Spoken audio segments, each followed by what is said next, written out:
प्रगति यात्रा का समापन हो चुका है। 250 किलोमीटर की प्रगति यात्रा का हम लोगों ने निर्णय लिया था। मुझे लगता है 250 किलोमीटर से बहुत ज़्यादा चल रही है। बीएसपी के लीज एग्रीमेंट वाले घरों में रह रहे हैं, जिनका भूमि उपयोग नॉन कंपनी एक्ट के तहत किया गया है, वो सब आने वाले समय में, क्योंकि उनकी लीज डीड का रजिस्ट्री हो रही है, आने वाले समय में उनको फ्री होल्ड भी हमारी प्रदेश की सरकार करके दे रही है। 4400 मकान है वो, और इसके अलावा जो भी नॉन कंपनी पर्पस के लिए इस्तेमाल किया गया भूमि है, उन सभी जगह को प्रदेश की सरकार वापस बीएसपी से लेगी, अधिग्रहित करेगी।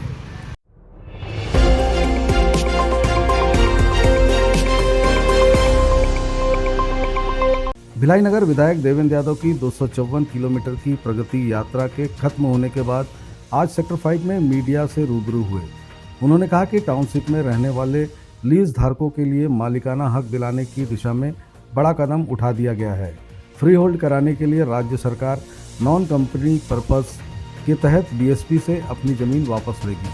उन्होंने कहा दुर्ग कलेक्टर द्वारा बीएसपी को पत्र लिखा गया है। बताया कि हाई कोर्ट के आदेश को संज्ञान में लेकर पत्र लिखा गया है।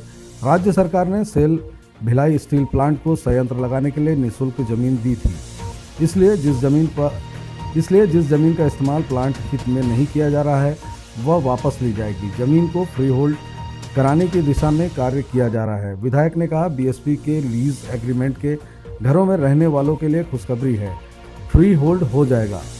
आने वाले समय में यह कार्य पूर्ण होगा। बीएसपी में जमीन वापस लेने की प्रक्रिया चल रही है।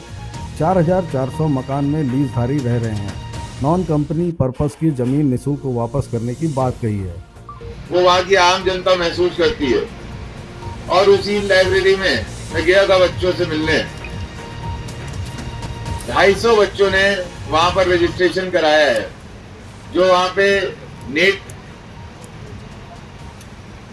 रेलवे, बैंकिंग और अदर एग्जाम्स की तैयारी कर रहे हैं। और ये जान के आपको खुशी होगी, वो 250 बच्चों में मैक्सिमम बच्चे कैंप और किसी प्रकार के हैं जिनको सुविधाएं ये नहीं मिल पाती थी। और टाउनशिप, चूंकि ये हमारा एजुकेशन हब है, पूरे छत्तीसगढ़ के अंदर, देश के अंदर भिलाई को एजुकेशन हब के नाम से जाना जाता है। उस पे पढ़ाई की और कोचिंग, रीडिंग की अच्छी व्यवस्था हो, उसी को लेकर आज से 1 साल पहले माननीय मुख्यमंत्री जी द्वारा लगभग 2.5 करोड़ रुपए की रीडिंग जोन का भूमि पूजन किया गया था, जो लगभग, और बीएसपी को ये निर्देश दिया गया है कि जो नॉन कंपनी एक्ट में इस्तेमाल की गई जमीनें हैं, उसको राज्य शासन को बीएसपी वापस करे, अथवा राज्य शासन उसको वापस अधिग्रहित कर लेगा। तो मैं आप सब के माध्यम से भिलाई शहर की जनता, टाउनशिप की जनता को ये संदेश देना चाहता हूं कि जो लोग बीएसपी के लीज एग्रीमेंट वाले घरों में रह रहे हैं, जिनका भूमि उपयोग नॉन कंपनी एक्ट के तहत किया गया है, वो सब आने वाले समय में, क्योंकि उनकी लीज डीड का रजिस्ट्री हो रही है, आने वाले समय में उनको फ्री होल्ड भी हमारी प्रदेश की सरकार करके दे रही है। और इसके लिए बीएसपी से ये जमीन अधिग्रहित की जा रही है, और मैं सभी को इसकी शुभकामनाएं दूंगा।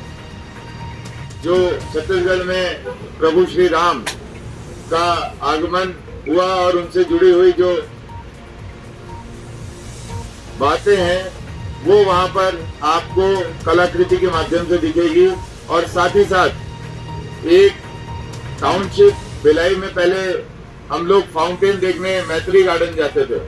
बीएसपी ने जब से सोशल रेस्पॉन्सिबिलिटी पे कमी की, तब से पिछले समय में भिलाई में और ऐसी जगह नहीं थी। आप कल देखेंगे, कल रात में 8 बजे उसका लोकार्पण होगा। बहुत खूबसूरत फाउंटेन का भी निर्माण किया गया है, और ये भिलाई की पहचान को एक और स्टेप आगे लेके जाएगा। कल ई लाइब्रेरी का, पहली ई लाइब्रेरी का भी लोकार्पण हुआ। बॉक्स क्रिकेट स्टेडियम का लोकार्पण हुआ सेक्टर 10 में कल, और कल सेक्टर 2 में जो ऐतिहासिक बॉक्स क्रिकेट स्टेडियम,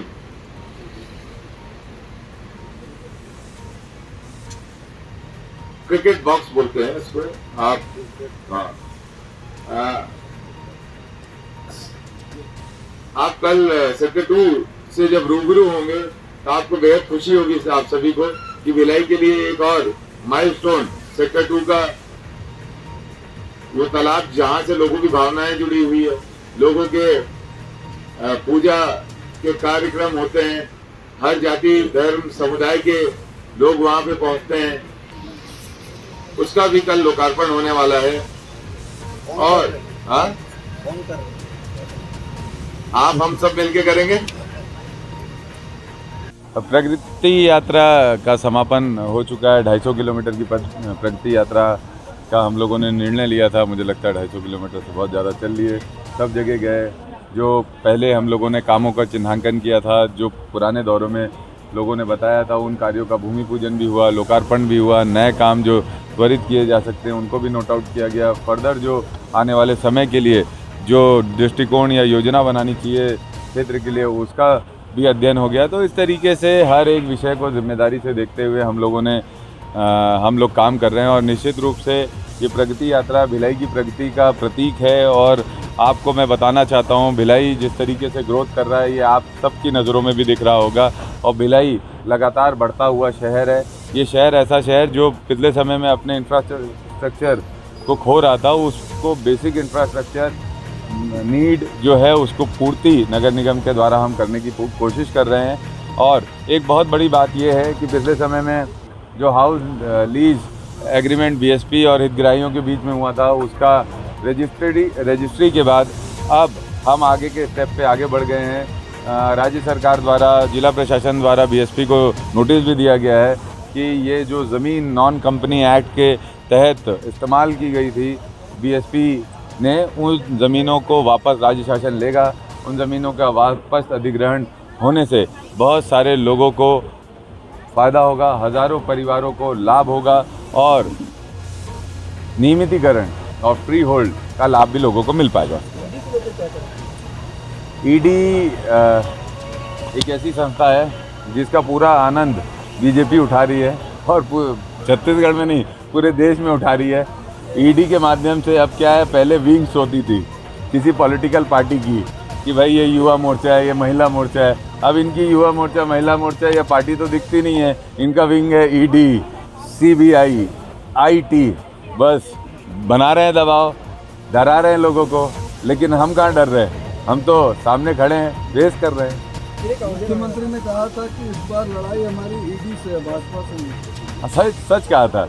देखिए, लगातार मीडिया के माध्यम से पता चलता है कि ईडी ने इसको नोटिस दे दिया, इसको आरोपी बना दिया, उसको आरोपी बना दिया। और भारतीय जनता पार्टी के नेता जनता के बीच में जाके डेट देते रहते हैं कि इस डेट को ले जाएंगे, उस डेट को कर देंगे, ये कर देंगे, वो कर देंगे। बस गुमराह, अफवाह, लोगों को भ्रमित करना। शहर को भ्रमित करने के अलावा क्या कर रही है भारतीय जनता पार्टी? कुछ नहीं कर रही है। न जनता के बीच में है, न जनता के विषयों को उठाती है। और जहाँ तक ईडी की बात है, ईडी के दम पे भारतीय जनता पार्टी छत्तीसगढ़ को नहीं पार पा सकती। छत्तीसगढ़ की जनता कांग्रेस पार्टी के साथ है और चुनाव में जवाब देगी वो।